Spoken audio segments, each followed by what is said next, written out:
Warahmatullahi wabarakatuh. Allahu akbar, Allahu akbar, Allahu akbar. La ilaha illallah, Allahu akbar. Allahu akbar walillahil hamd. Allahu akbar kabiran walhamdulillahi katsiran wa subhanallahi bukratan wa asila. Alhamdulillahilladzi rabbana fi Ramadan bisiyami al-qiyam wa syara'a lana 'idal fitri hadiyatan lil anam fa haqiqun 'alaina hamduhu wa syukruhu wa ta'atuhu wa ibadatuhu. Ashhadu an la ilaha illallah wahdahu la syarika lah wa ashhadu anna Muhammadan 'abduhu wa rasuluhu la nabiyya ba'dah. Allahumma shalli wa sallim wa barik ala sayyidina Muhammadin wa ala alihi wa ashabihi wattabi'ina lahum bi ihsanin ila yaumiddin wa sallama tasliman katsiran amma ba'd. Faya ibadallah usikum ayyuhan nasu bittaqwa wa hiya as-sa'adatu fid dunya wan najatu fil ukhra. Qala ta'ala ya ayyuhalladzina amanu taqullaha haqqa tuqatih wa la tamutunna illa wa antum muslimun. Allahu akbar, Allahu akbar, Allahu akbar. La ilaha illallah, Allahu akbar, Allahu akbar walillahil hamd. Jamaah salat Idul Fitri Masjid Al-Qanaah Kerangkungan yang semoga senantiasa dirahmati oleh Allah Subhanahu wa taala. Alhamdulillah pada pagi hari ini kita mendapatkan kesempatan dari Allah Subhanahu wa taala untuk menyelesaikan ibadah puasa di bulan Ramadan dan mengakhirinya di hari raya Idul Fitri tahun 1446 Hijriah. Salawat serta salam semoga senantiasa kita sampaikan kepada uswah hasanah kita Rasulullah Muhammad SAW beserta keluarga, sahabat dan para pengikutnya, dan semoga kita semua termasuk dalam umat beliau yang akan mendapatkan syafaat fil yaumil akhir. Amin ya rabbal alamin. Hari ini adalah hari raya yang penuh dengan kebahagiaan dan kemenangan. Idul Fitri adalah simbol kembalinya kita kepada kesucian jiwa setelah sebulan penuh kita ditempa dengan berbagai macam ibadah, dengan ibadah puasa kita kepada Allah Subhanahu wa taala, dengan menahan hawa nafsu, dengan mendekatkan diri kita kepada Allah Subhanahu wa taala. Semoga Allah Subhanahu wa taala menerima segala amal ibadah kita selama bulan suci Ramadan. Amin ya rabbal alamin. Allahumma taqabbal minna salatana wa siyamana wa qiyamana wa ruku'ana wa sujudana wa tilawatana wa tarawihana wal witrana wal i'tikafana wa zakatana bi rahmatika fi syahr Ramadan ya arhamar rahimin. Dan semoga Allah Subhanahu wa taala akan mengampuni dosa-dosa kita yang telah lalu sebagaimana sabda Nabi sallallahu alaihi wasallam, man shoma ramadhana imanan wa ihtisaban ghufira lahu ma taqaddama min dhanbihi. Barang siapa yang berpuasa pada bulan Ramadan dengan penuh iman dan mengharap pahala dari Allah Subhanahu wa taala, maka akan diampuni dosa-dosanya yang telah lalu. Hadis riwayat Bukhari dan Muslim. Idul Fitri adalah juga sebagai momen bagi kita untuk mempererat silaturahmi, saling memaafkan dan memperbaiki hubungan antar sesama kita. Karena kebaikan seorang muslim tidak hanya bergantung dari kedekatan kepada Allah Subhanahu wa taala, namun juga disempurnakan dengan interaksi yang baik dengan sesama manusia. Bahkan Nabi SAW bersabda, la yadkhulul jannata qati'ur rahimin, tidak akan masuk surga orang-orang yang memutus tali silaturahmi. Hadis riwayat Bukhari Muslim. Allahu akbar, Allahu akbar, Allahu akbar. La ilaha illallah, Allahu akbar, Allahu akbar walillahil hamd. Jamaah salat Idul Fitri yang berbahagia, sebagai momen kita untuk memperkuat silaturahmi, maka Idul Fitri juga momen untuk memperkuat tali antar anggota keluarga kita. Setiap kita merayakan Idul Fitri, maka pertama kali kita akan bertemu dengan keluarga kita, baik orang tua, kakek atau nenek. kemudian anak-anak, cucu, adik, kakak, keponakan, saudara, sepupu dan sebagainya. Kita minta maaf atas segala kesalahan kita. Kita sangat mungkin punya kesalahan kepada orang lain di luar keluarga kita, namun pasti kita punya kesalahan terhadap sesama anggota keluarga. Karena selain hubungan baik kita dengan sesama anggota keluarga kita, namun pasti juga mengingat waktu dan intensitas kita dengan anggota keluarga, pasti juga terdapat kesalahan kita. Oleh karena itu, marilah kita jadikan momen Idul Fitri sebagai momen untuk memperkuat keluarga kita. Kita jadikan berupaya keluarga kita menjadi keluarga yang baik, keluarga yang harmonis, keluarga teladan, keluarga Islami, keluarga yang tangguh, keluarga yang bahagia fid dunya wal akhirah. Amin ya rabbal alamin. Karena itu marilah kita coba kita teropang beberapa profil sosok anak-anak, pemuda, orang tua, ayah dan ibu, laki-laki maupun perempuan dan keluarga yang digambarkan dalam Al-Qur'anul Karim. Allahu akbar, Allahu akbar, Allahu akbar. La ilaha illallah, wallahu akbar. Allahu akbar walillahil hamd. Jamaah salat Idul Fitri Masjid Al-Qadaah Kerangkungan yang dirahmati oleh Allah Subhanahu wa taala. Dalam Al-Qur'an, anak-anak kecil tidak hanya sebagai bagian dari keluarga, namun digambarkan sebagai sosok luar biasa yang membawa pelajaran penting bagi umat manusia. Sejak usia dini, anak-anak menunjukkan keimanan, kepatuhan, dan peran penting dalam sejarah kenabian. Salah satunya adalah Nabi Ismail alaihissalam yang ketika masih muda menunjukkan kepatuhan luar biasa kepada ayahnya Nabi Ibrahim alaihissalam. Ketika diperintahkan Allah untuk disembelih sebagai bukti ujian, maka Ismail ketika masih kecil tidak memberontak atau menangis, namun mengatakan, Ya abati fa'al, ya abati fa'al, tu'mar satujuduni insyaallahu minas sabirin. Wahai ayahku, kerjakanlah apa yang diperintahkan kepadaku, insyaallah engkau akan mendapatiku termasuk dalam orang yang sabar. Surat As-Saffat ayat ke-102.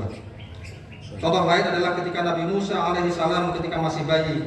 Dalam surat Al-Qasas digambarkan bahwa Allah Subhanahu wa taala mewahyukan kepada ibu Nabi Musa untuk menghanyutkan ke sungai demi keselamatannya. Namun kemudian Nabi Musa kecil ditemukan oleh istri Fir'aun dan diasuh di dalam istana Fir'aun.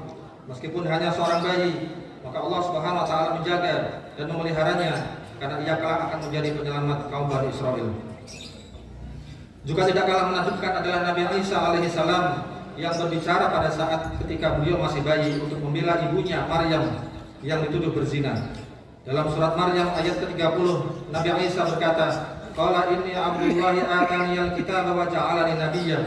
Sesungguhnya aku adalah hamba Allah. Dia memberiku kitab Injil dan menjadikan aku seorang nabi. Ini adalah mukjizat besar yang menegaskan kemuliaan Nabi Isa alaihissalam bahkan semenjak dia masih bayi dan menjadi bukti kebesaran Allah Subhanahu wa taala. Kemudian juga terdapat kisah Nabi Yahya alaihissalam yang dalam surat Maryam digambarkan sebagai orang yang diberikan, sebagai anak yang diberikan hikmah sejak kecil. Nabi Yahya tumbuh menjadi anak yang lembut, yang bertakwa dan taat kepada kedua orang tua.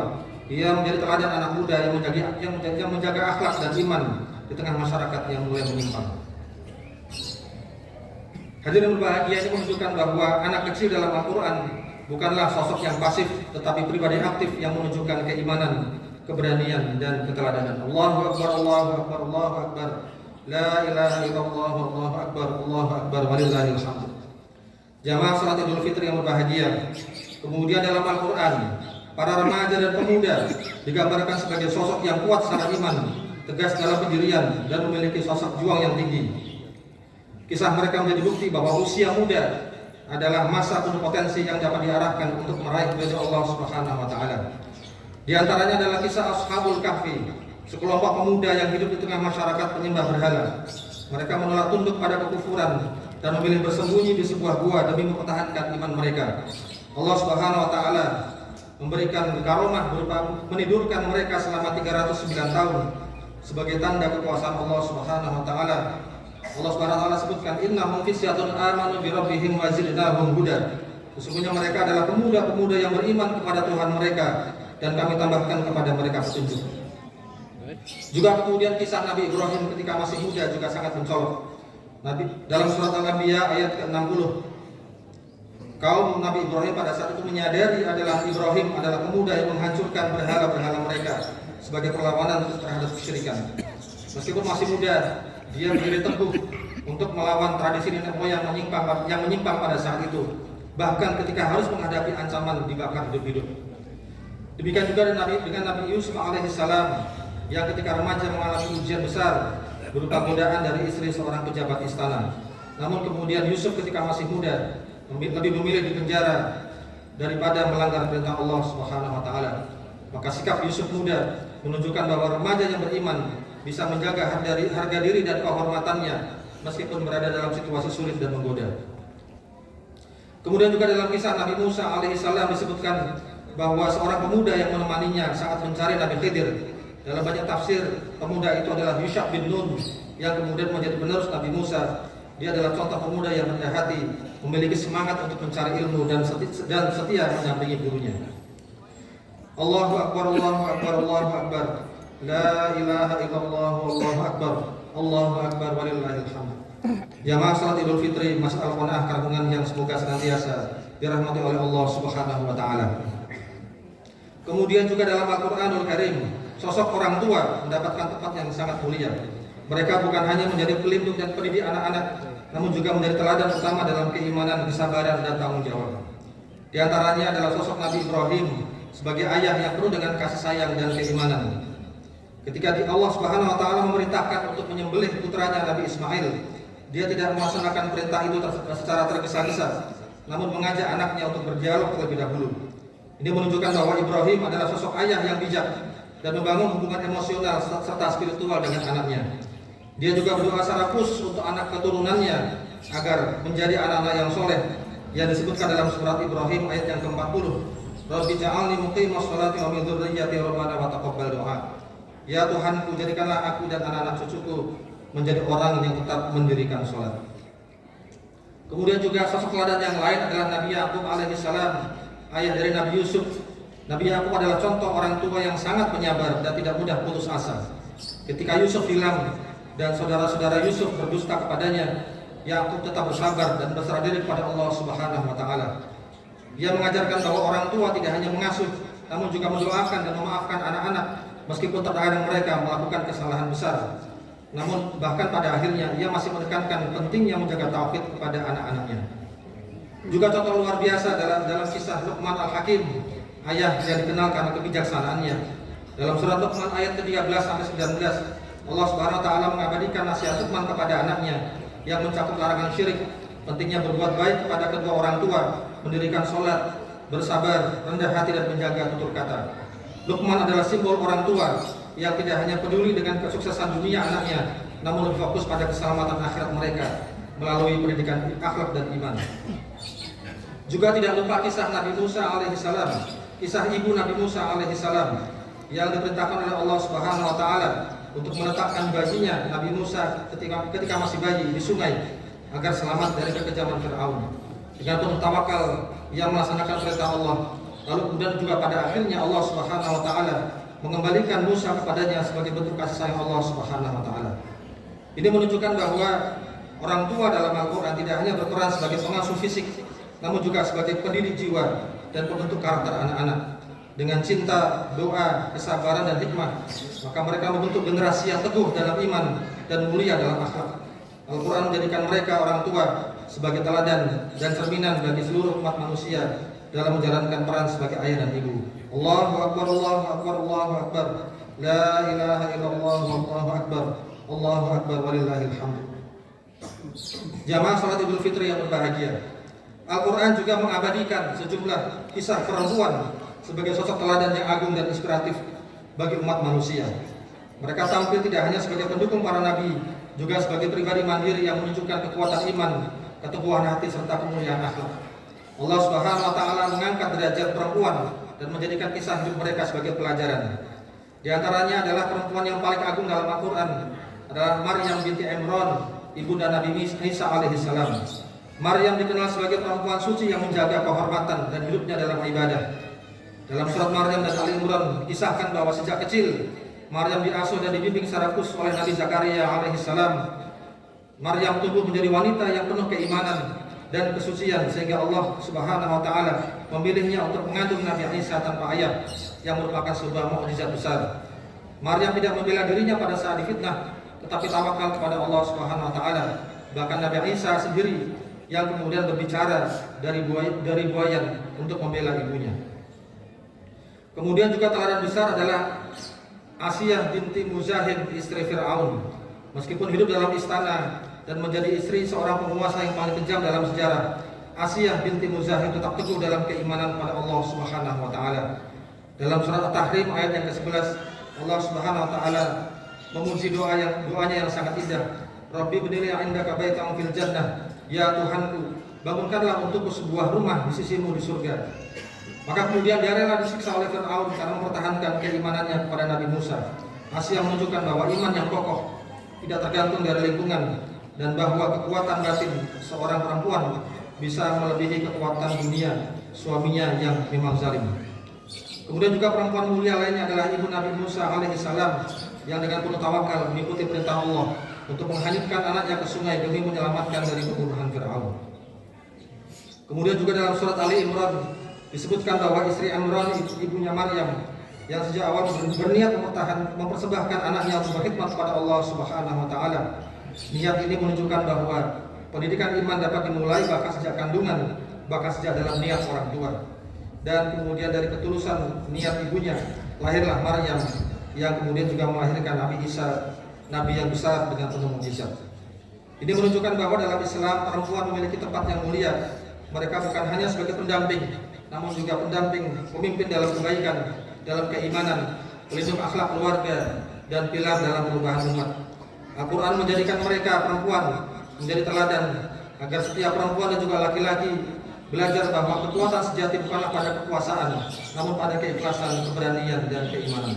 Allahu Akbar, Allahu Akbar, Allahu Akbar, La ilaha illallah, Allahu Akbar, Allahu Akbar, walillahil hamd. Jamaah salat Idul Fitri Masjid Al-Qanaah yang dirahmati oleh Allah Subhanahu wa taala.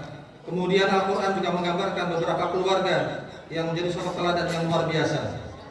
Di antaranya adalah keluarga Nabi Ibrahim alaihissalam yang dikenal sebagai Abul Anbiya atau bapak para nabi, yang membina rumah tangga dengan kedua istri beliau Sarah dan Hajar dalam suasana penuh keimanan, yang kemudian bersama dengan anaknya Nabi Ismail, Nabi Ibrahim membangun Ka'bah dan mengajarkan nilai-nilai tauhid. Kemudian juga keluarga Imran, orang tua dari Maryam, yang ketika istri Imran bernazar agar kemudian anaknya dikandungnya menjadi hamba Allah yang khusus, yang kemudian diterima nazarnya oleh Allah Subhanahu wa taala. Kemudian Maryam tumbuh menjadi perempuan yang suci yang melahirkan Nabi Isa alaihissalam. Kemudian juga kisah Luqman Al-Hakim dalam surat Luqman yang menjadi teladan bagi pendidikan keluarga, memberikan nasihat yang sangat mendalam kepada anak-anaknya untuk larangan menyekutukan Allah, pentingnya sholat, sabar, dan bersikap santun. Ini menunjukkan bahwa keluarga bukan hanya sebagai tempat tinggal secara fisik, namun juga sebagai sekolah pertama dan utama dalam pembentukan akhlak anak-anak. Kemudian juga kisah Nabi Yakub yang penuh dengan ujian, namun syarat dengan pelajaran. Hadirin berbahagia, ini adalah merupakan contoh dari cerminan rumah tangga yang dibangun atas dasar keimanan dan pendidikan. Mereka menunjukkan bahwa keberhasilan sejati dalam keluarga bukan sekedar materi atau keturunan yang banyak, namun anggota keluarga saling membantu untuk semakin dekat pada Allah Subhanahu wa taala. Allahu Akbar, Allahu Akbar, Allahu Akbar, La ilaha illallah, Allahu Akbar, Allahu Akbar, walillahil hamd. Jamaah salat Idul Fitri yang berbahagia, maka kemudian di tengah arus kehidupan kita di zaman modern yang penuh dengan tantangan ini, maka membentuk keluarga yang teladan menjadi sebuah misi yang mulia, namun tidak mudah. Tantangan zaman seperti kemajuan teknologi, kemudian juga gaya hidup yang individualistik dan juga krisis moral menuntut kita, keluarga muslim untuk menjadi kokoh dalam membangun fondasi yang kuat. Keluarga teladan bukanlah keluarga tanpa masalah, melainkan keluarga yang mampu menghadapi masalah dengan keimanan, komunikasi yang baik, dan nilai-nilai Islam sebagai pijakan utama. Langkah pertama adalah membentuk keluarga teladan adalah dengan membangun fondasi iman sejak dini. Iman adalah sebagai kompas yang akan membimbing seluruh anggota keluarga dalam menjalani kehidupan. Orang tua perlu menanamkan nilai tauhid, cinta kepada Al-Quran, dan semangat ibadah melalui kebiasaan-kebiasaan seperti sholat berjamaah, membaca Al-Quran bersama, atau saling mendoakan. Doa orang tua, dalam hal ini terutama doa ibu, memiliki kekuatan yang luar biasa dalam membentuk karakter anak. Kemudian juga di sisi lain, komunikasi dan keteladanan orang tua memainkan peranan penting. Anak-anak belajar bukan hanya dari kata-kata, tetapi juga dari sikap dan perilaku yang mereka lihat setiap hari. Oleh karena itu penting bagi orang tua untuk menjadi teladan dalam akhlak, kesabaran, penggunaan media sosial dan cara menyikapi perbedaan. Dengan komunikasi yang terbuka, maka anak-anak akan merasa aman untuk bercerita dan berbagi, yang menjadi kunci keharmonisan dalam keluarga. Menghadapi era digital, maka keluarga juga harus melek teknologi, namun tetap memiliki prinsip gadget dan internet tidak bisa dihindari, namun bisa diarahkan. Orang tua perlu memahami dunia digital anak, menetapkan batasan dan membimbing mereka agar menggunakan teknologi untuk hal-hal yang bermanfaat. Alih-alih sekedar melarang, maka kita ajarkan anak-anak untuk memiliki nilai dan prinsip dalam memilih konten serta menentukan pergaulan. Dan akhirnya, keluarga teladan adalah keluarga yang terus belajar dan terus tumbuh. Tidak ada rumus tetap karena setiap keluarga itu unik. Yang terpenting adalah komitmen bagi kita semua bersama, suami, istri, anak-anak, untuk saling mendukung, memperbaiki diri dan mendekatkan rumah tangga kita kepada ridha Allah Subhanahu wa taala. Mari sama-sama kita akhiri khutbah Idul Fitri dengan sama-sama doa kepada Allah Subhanahu wa taala. Semoga Allah Subhanahu wa taala senantiasa memberikan perlindungan kepada diri dan keluarga kita dari segala mara bahaya, dan selalu membimbing keluarga kita menjadi keluarga yang diridhoi oleh Allah Subhanahu wa taala. Amin ya rabbal alamin. A'udzu billahi minasyaitonir rajim. Bismillahirrahmanirrahim. Alhamdulillahirabbil alamin. Alhamdulillah hamdan syakirin, hamdan na'imin, hamdan yuafi ni'amahu wa yukafi mazidah. Ya Rabbana lakal hamdu kama yanbaghi li jalali wajhikal karim wa 'azimi sultanik. Allahumma salli wa sallim wa barik ala sayyidina Muhammad wa ala ali sayyidina Muhammad. Allahumma ighfir lil muslimina wal muslimat wal mu'minina wal mu'minat al ahya'i minhum wal amwat innaka sami'un qaribun mujibud da'wat. Allahumma inna nas'aluka al-'afiyah wa nas'aluka tamamal 'afiyah wa nas'aluka dawamal 'afiyah wa nas'aluka syukra 'alal 'afiyah. Allahumma aslih lana dinana alladhi huwa 'ismatu amrina wa aslih lana dunyana allati fiha ma'ashuna wa aslih lana akhiratana allati fiha ma'aduna waj'al hayata ziyadatan lana fi kulli khair waj'al mauta rahatan lana min kulli syarr. Allahumma inna nas'aluka 'ilman nafi'an wa rizqan thayyiban wa 'amalan mutaqabbala. Allahumma inna na'udzubika minal 'ajzi wal kasal wa na'udzubika minal 'ajzi wal kasal. Allahumma rabbana atina fid dunya hasanah wa fil akhirati hasanatan wa qina adzabannar. Rabbana zalamna anfusana wa illam taghfir lana wa tarhamna lanakunanna minal khasirin. Rabbana ighfir lana wa liwalidina warhamhum kama rabbawna shighara. Rabbana atina fid dunya hasanah wa fil akhirati hasanatan wa qina adzabannar. Wa sallallahu ala sayyidina Muhammad wa ala alihi wa sahbihi wa sallam. Subhana rabbika rabbil izzati amma yasifun wa salamun alal mursalin walhamdulillahi rabbil alamin. Walafu minkum wassalamu alaikum warahmatullahi wabarakatuh.